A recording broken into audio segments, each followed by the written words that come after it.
par les processus de paix de Luanda et de Nairobi, le Rwanda a prouvé que vos déclarations ne lui importent guère. Le cessez-le-feu du 4 août 2024 n'a été pour lui qu'une chimère et il s'est pris d'ignorer vos avertissements du 26 janvier, allant jusqu'à bombarder des hôpitaux et des maisons dans la ville de Goma. Pas plus tard que dimanche le 26 janvier, le Rwanda, pays contributeur en troupes des Nations Unies, par le truchement de son représentant, a considéré ce Conseil comme complice de sa déstabilisation, allant jusqu'à associer la MONUSCO à cette démarche invraisemblable. Si cette stratégie a porté des fruits par le passé, le temps de la manipulation et du mensonge est désormais révolu. La vie de la population civile, privée de moyens de subsistance depuis maintenant 4 jours à Goma, dépend des décisions que vous devez prendre aujourd'hui. Nous ne sommes pas venus aujourd'hui pour vous dire ce que vous ne connaissez pas, mais nous sommes venus vous demander de prendre le courage de faire ce qui est droit et ce qui est dans vos prérogatives.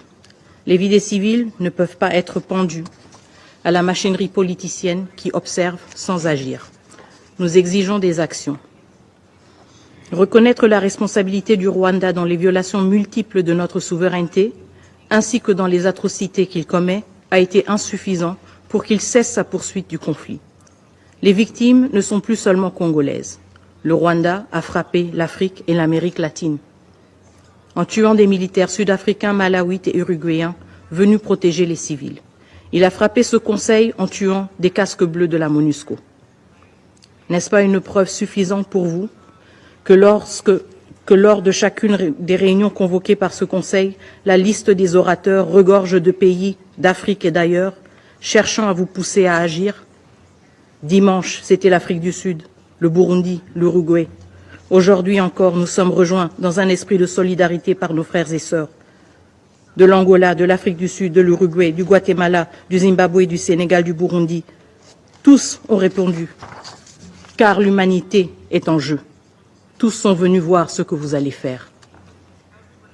À quel seuil de catastrophe humanitaire et de violation flagrante de notre territoire devrez-vous enfin agir pour sanctionner les responsables du M23 et les officiers rwandais et leurs complices? Si ce Conseil ne sanctionne pas, l'histoire marquera ce temps comme l'époque de l'impuissance et de l'indifférence du Conseil de sécurité. Le droit de rachat de ce Conseil sur cette crise n'est nulle part ailleurs que dans les actions immédiates. Et déjà, nous voyons venir une manœuvre prévisible.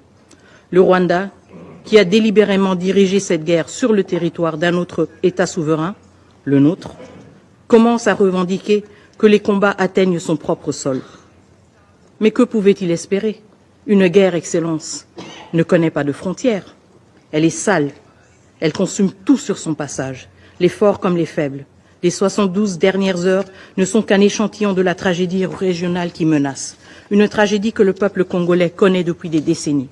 Une tragédie nationale que ce Conseil peut encore arrêter et une tragédie régionale que ce Conseil peut prévenir par une action résolue et courageuse.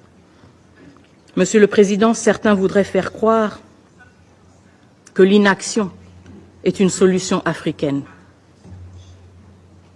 Nous sommes un pays africain sous attaque. Mais cette attaque dépasse nos frontières. Elle est une attaque contre le multilatéralisme, contre les principes même des Nations Unies, contre chacun de nous.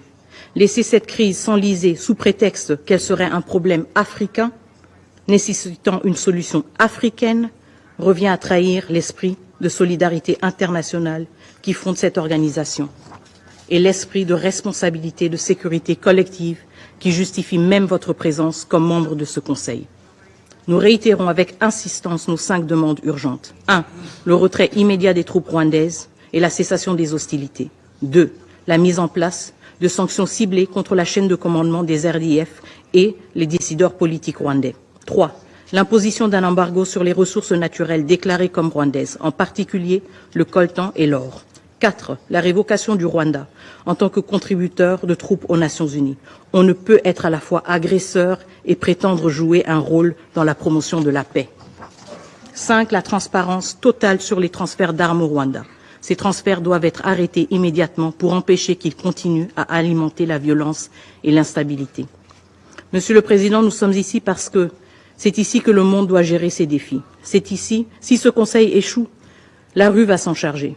Comme vous le savez très bien, la rue n'a pas d'ordre, ni de tempérament. Il y a 48 heures, devant ce Conseil de sécurité, nous avons une nouvelle fois attiré votre attention sur la déclaration de guerre du Rwanda contre mon pays.